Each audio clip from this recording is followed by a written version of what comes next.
આજ સધી વિભર રાવણ લાયો ખરા, પણ રોણકી વાવથી લાયો. માતા ખબર ના હોય તો ઇતિહાસ તને કહી દઉં. 859 વર્ષનો ઇતિહાસ મારા કાન પડ્યો સધીનો.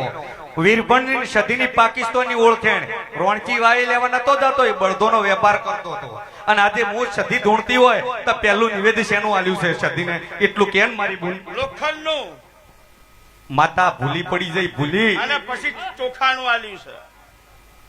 કોઈ ગુજરાતમાં લોખંડ નતું એ દાડે, એ તો સંઘમાં હાલતો ચણા. હું સંઘની વાત કરું છું, અને આજ ગુજરાતમાં જો નિવેદ માડી આલ્યું ખમા હોય, તને માં ખમાન મજા ગુજરાતમાં આલ્યું હોય, જેવો તારો માડી ગુજરાતમાં આલ્યું હોય તો ચોખાનું ઘીનું આલ્યું છે.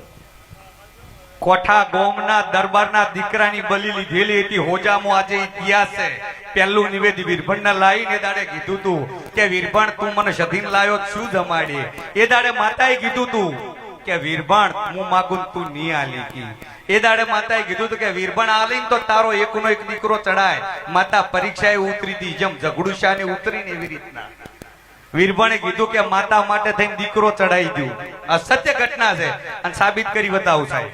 આજે લેખેડો મારા હાથે માતા અને દીકરો તૈયાર કર્યો ચંદુભાઈ. એટલે એક ઓછી સધી રોવે ને એક ઓછી વીરભણ રોવે. સધી કીધું તું કે તું લાઈન મને સધીને ફસાઈ, તો કે માતા જેવી રીતના કે તારું એક આ કોમળ ફૂલ મને ચડાઈ દે, કાલે મારી સધીની ભક્તિ કોણ કરશે? મારો વંશ નહીં રે તારો વીરભણનો. તો કે જબરું ગોમની થી ઉઠાલાય. અડકમી માતા બેઠી કોઠાના દરબારના દીકરાની બલી ચડાવી દી.